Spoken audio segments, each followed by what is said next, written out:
Здравейте, уважаеми зрители! Вие сте с най-готиното предаване по най-готината телевизия. Тази вечер ще ви срещна с двама български рапъри, които ще ни разкажат за своето злополучно фермерско начинание. Като бях на къра, изведнъж ми се досра. Бързо спътах бащи, оголих си газа. А тъпото магаре, щом от заря ме видяло. Чепа си на дърво и направо полудяло. Какво бях започнал аз блаженото си ра, когато остра волка прониза ми газа.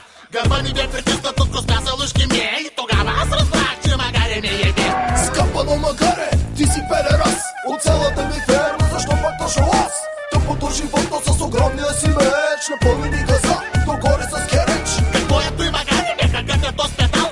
Сега заради него се ръкат съм усвал. Като чудна майска роза, моя гъс се разцъфтял. Обаче си мълча, че хайван ма е рибал.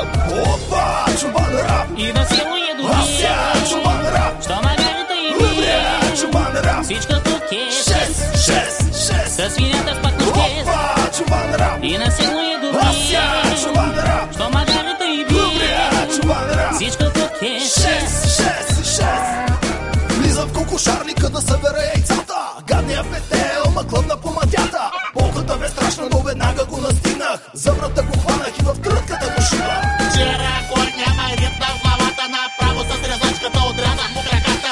Майка ти тъпа конската и пак не за един моята глава. Кравата загубена, мощно се изсра. И кофата с млякото напълни с лайна.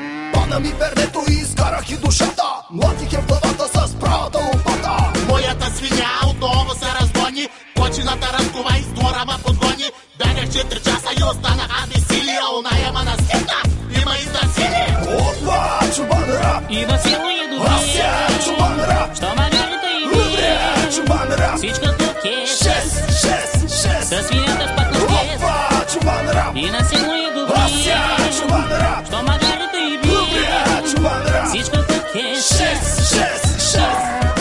Влизам в кошарата, овцете да доя. А конче с другата ме нацепи в газа.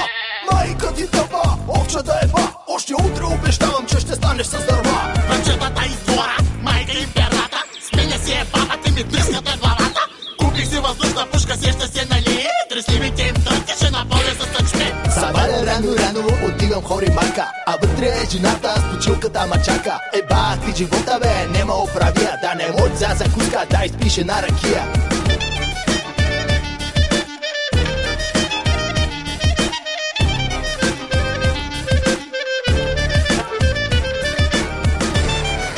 Това бяха Иво Доктора и диджей Попа, които ни разказаха една наистина поучителна история.